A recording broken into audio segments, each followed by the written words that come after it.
Okay, so today's lesson is the lesson about determining reaction products, also known as predicting products in a chemical reaction, which is what I will refer to it as every time that we go through, every time I say it, because that's how I know it.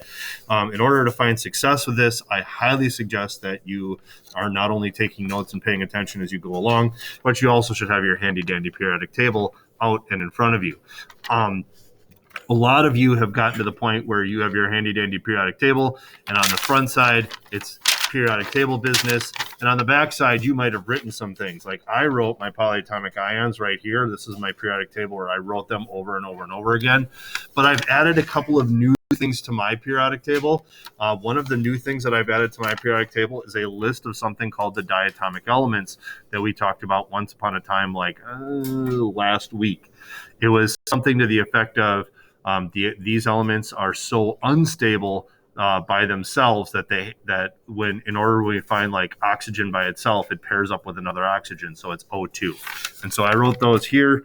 They're right there. I put them on the back of my periodic table. Another way that we could remember them is we refer to them as like hydrogen and the super 7. So I highlighted that there. So that might be helpful. I don't know if you want to do that in your periodic table. Now, the last thing that I added to the back of my periodic table to make my life a little bit easier is I added the different types of reactions. So I have my synthesis, my decomposition here, and I have my generic formulas there. I have my single replacement, my double replacement. So I have my general formulas there. And then I have my little friend, the combustion, on the bottom there. So you have those in your notes already. So like you don't necessarily need to add them, but like to make my life easier, especially when teaching this, I can be like, hey, look, it's right here. And then you can remember it. Now, as you may recall, you did take a quiz right before all of this business.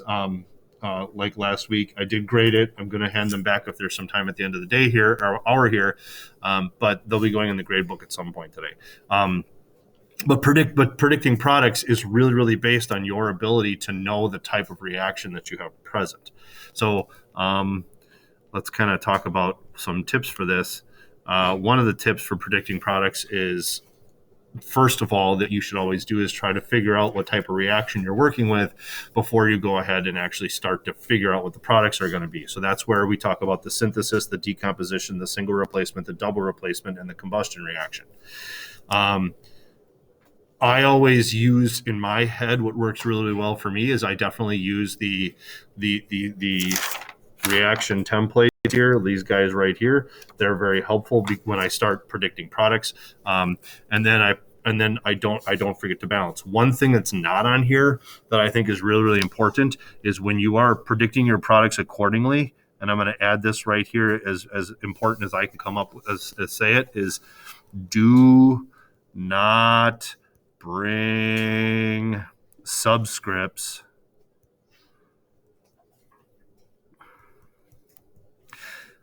over to the product side. And the reason for that, when I say that, so like in a reaction, like if we had something like, I don't know, HCl plus zinc, right? All of these, that's a terrible example. Stop thinking on your feet, Mr. V. Let's do something different here. Let's do something like CaCl2 plus Na3PO4. Oh, that's a much better example here. On the product side, when I bring those over, I can't bring the 2 behind the Cl. I can't bring the 3 behind the Na, because those subscripts came from checking our charges on the periodic table and crisscrossing them down. That's what they are. So you can't just bring them across. And that's a very common mistake that students who are learning how to predict products make when they start. So that's my very, very important hint, tip, or trick is don't bring subscripts over to the product side, because now we're just going to kind of do a couple of examples here. Now, let's take a look at this first one. First of all, what are we starting with here? So I would say we're starting with 2 elements. So when you start with two elements, only what type of reaction is that going to be? So I would consult my handy dandy periodic table. You might consult your note packet, and you might say, oh, that particular type of reaction that starts with two elements is a synthesis reaction. In my notes, I've always labeled that to be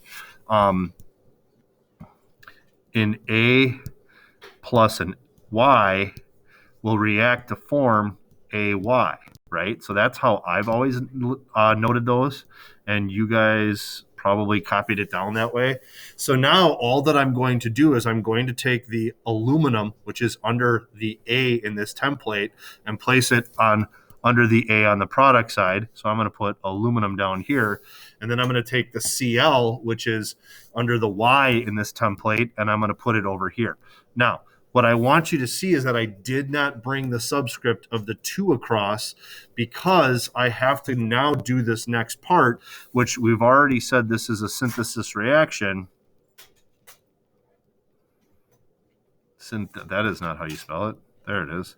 Nope. I don't know. Did I spell that? Oh, man. Spelling. I should have left it. Synthesis. You know that. All right, so now the next thing that I have to do when I predict the products, a part of that is checking the charges and crisscrossing them down. So I'm going to go and do that right now. I'm going to find the charge for aluminum on the periodic table, and the charge for aluminum on the periodic table is a +3. And I have to find the charge for chlorine on the periodic table, and the charge for chlorine is a -1. Because it's in that 17th column. So when I crisscross those charges down, I get something like Al1 Cl3, right? And so now the next thing that we have to do is we have to check, because this is an ionic compound, we have to check our ratio, right? And I see that my ratio of aluminum to chlorine is 1:3. I cannot simplify that, so I'm going to rewrite that to simply be AlCl3 because we don't write the 1. So I'm just going to do that over here, AlCl3. Now see how I did have a subscript after the chlorine, but it's not the 2. Okay, so that's really important that you catch that step. And then the last thing that we have to do, now that we've correctly predicted the products and checked our charges and crisscrossed them down, now we just have to go back and balance. So we have aluminum and chlorine on both sides of the arrow here. And starting out, I have 1 aluminum, I have 2 chlorines, and on the reactant side, and on the product side, I have 1 aluminum and 3 chlorines. So now I need to figure out a way to balance this, and going from left to right, I see that my aluminums are balanced because it's 1 on both sides of the arrow, but my chlorines are not. And because they're odd and even, the easiest way for me to do that is I think about the lowest common multiple between 2 and 3, which most of you are screaming at me right now is 6. So I'm going to make them both have 6. So in order for me to make them both have 6, I'm going to first of all put a coefficient of 2 here, which will give me 2 aluminums, but it's going to also give me my 6 chlorines. I need to put a 3 here, which is going to give me my 6 chlorines. But now my aluminums are still unbalanced, so I'm going to put a coefficient of 2 here, and then everybody's happy. Huzzah. So predicting products I don't think is incredibly difficult. I just think it's practice, and the one thing that students make a mistake of usually is they don't check the charges and crisscross them down. So we'll do another example. You ready? You ready? You ready? Oh, look at this one. What are we starting with here? We are starting with, I see that we have 2 compounds.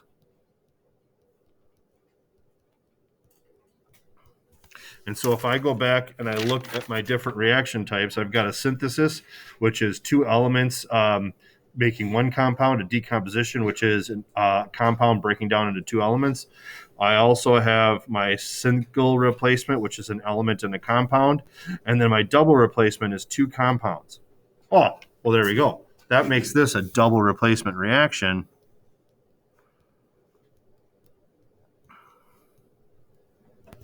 So this template is going to be Bx plus AY reacts to form BY plus AX. And again, another common mistake that students make is they see this as a double replacement reaction at the beginning, and they just like combine things, and they switch them around. And oftentimes they will put them in the wrong order. That's why this template is really important. So what that means in terms of the right order is the metal always comes first. Those are the rules. So now I'm going to go and I'm just going to bring across and match things up under the template. So magnesium is under B on the reactant side, so I'm going to put it under B on the product side. Chlorine is under X on the reactant side, so I'm going to put it under X on the product side. Sodium is under A on the reactant side, so I'm going to put it under A on the product side. And iodine is under Y on the reactant side, so I'm going to put it under Y on the product side. Now I have two compounds, and I need to check the charges for both of them and crisscross the charges down. So I know that because magnesium is in the second column on the periodic table, it's going to have a charge of +2. And I know that iodine is in the 17th column on the periodic table, so it's going to have a charge of -1. Crisscross those charges down, and I get something that looks like this. Mg1I2. I'm going to check my ratio.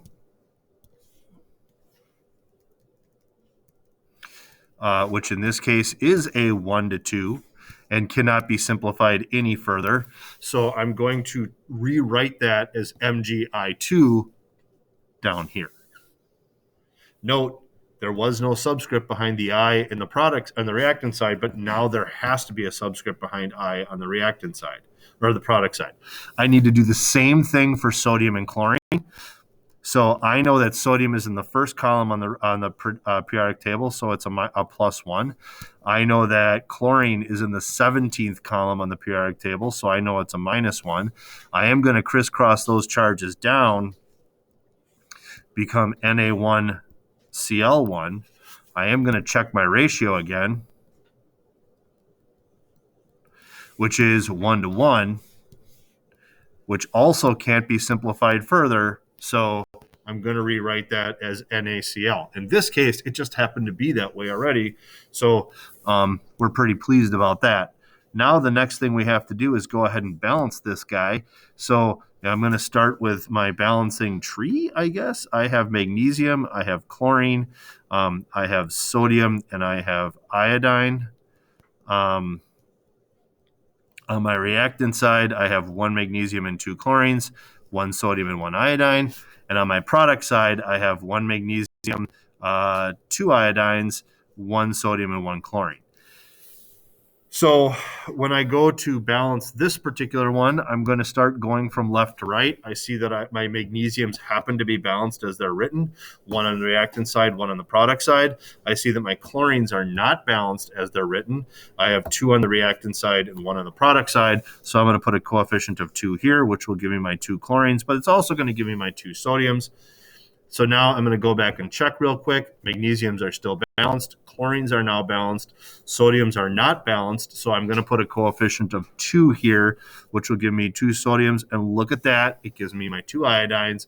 So now everybody's pretty happy about that. How we doing? This is making a little bit of sense. Okay. So now what I'm going to do is I'm going to give you a you try situation. This is a you try situation. Ready, set, go. Okay. A lot of you have been working at this. Well, I heard a lot of pages flipping. That's great. Means you're going back in your notes, checking things out.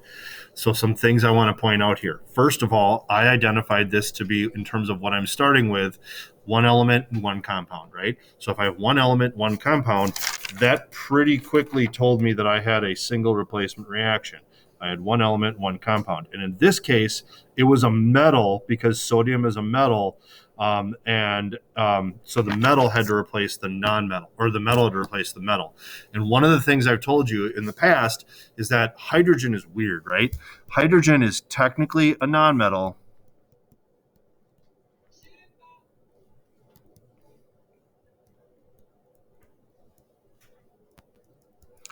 but in ionic compounds, it behaves as a metal more often than not. But it behaves as a metal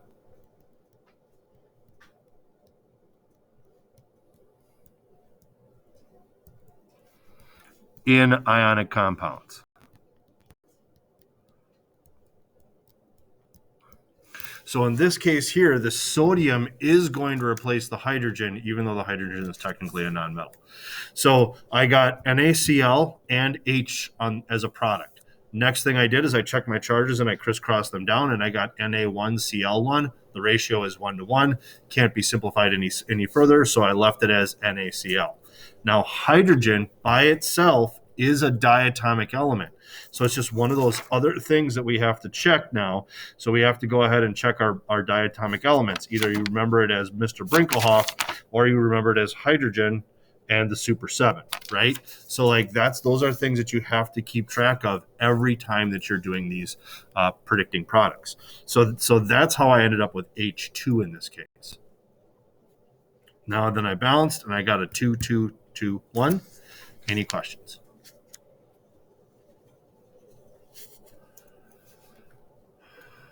Okie dokie. Go on to another one here. Oh, man. No? Why you shake your head no at me? That's not an option. Here we go. All right. So here's what I see when I'm looking at this particular one.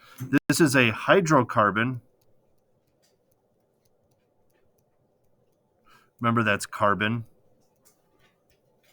paired up with hydrogen and oxygen as reactants.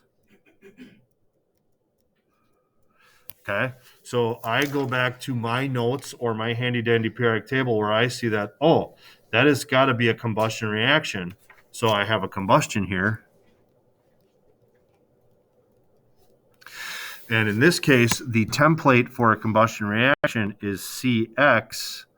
HY reacts to form O2, or reacts with O2 to form CO2 plus H2O.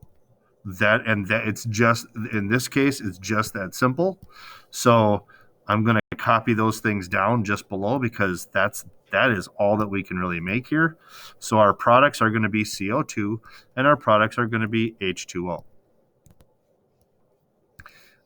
So I'm going to add some things here. And so that's it. There's really, I don't have to check charges. I don't have to crisscross anything down. Those are just the products. So now all that's left to do is try to balance this particular one. And I know what you're thinking. This one looks crazy. So we have C, H, and we have O. Okay. So on the reactant side, I have 25 carbons. I have 52 hydrogens, and I have 2 oxygens. This is actually wax. C25H52 is actually parafilm wax, in case you're wondering. On the product side, I've got 1 carbon. I have 2 hydrogens, and I got this little tricky guy over here with 2 oxygens, or 3 oxygens, rather. I don't know why it's got to be so tricky, but it is. Okay. So now I'm going to start balancing as I always do. I start going from left to right. In order for me to have 25 carbons, I'm going to put a coefficient simply of 25 here, which will give me 25 carbons, but it's going to also give me 25 times 2. It's going to give me 50 oxygens plus this 1. So technically, I'm going to have 51 oxygens. All right. 52 divided by 2 is going to be what? 26? Yeah. So in order for me to get 52 hydrogens on both sides, I have to have a coefficient 26 here. So that's going to give me 20, not 26. That's crazy talk. That's going to give me 52 hydrogens on both sides.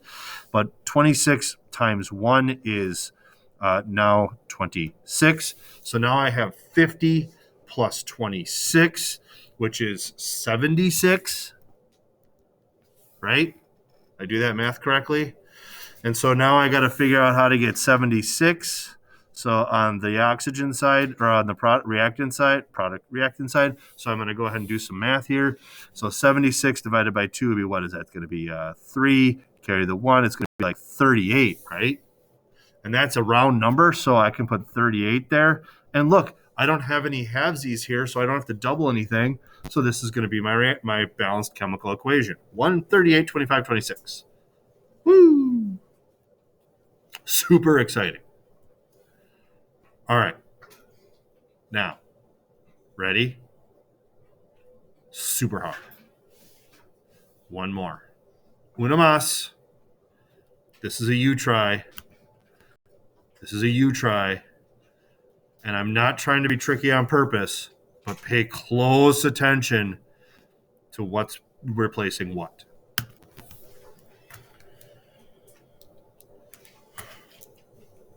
Okay.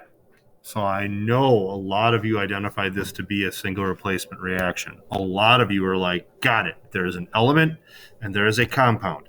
So when you look at your types of reactions back in your notes, you see element and compound. But in this case here, what's really important to identify is that the element in question is chlorine. The element in question is chlorine, which makes it a nonmetal. And so when a nonmetal tries to replace something in a compound, it's going to replace a nonmetal. Like replaces like.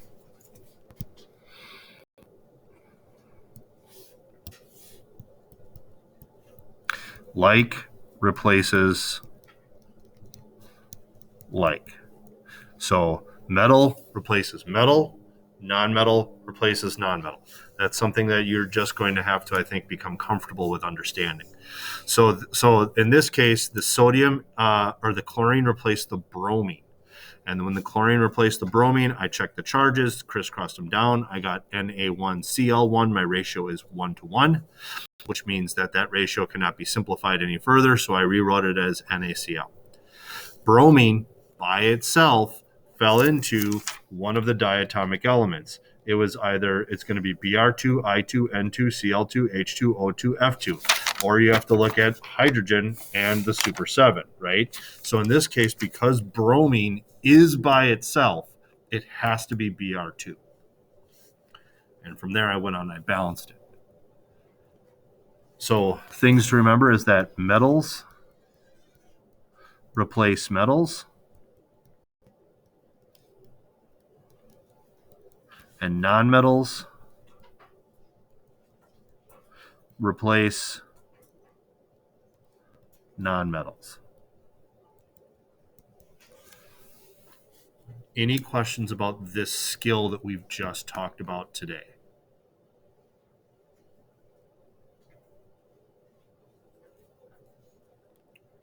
Okay.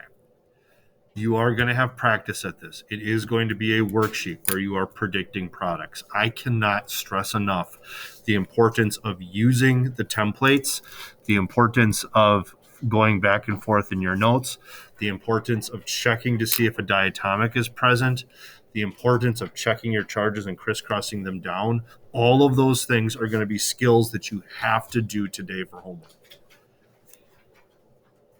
If you have any questions, please make sure you reach out. Otherwise, enjoy your afternoon doing homework.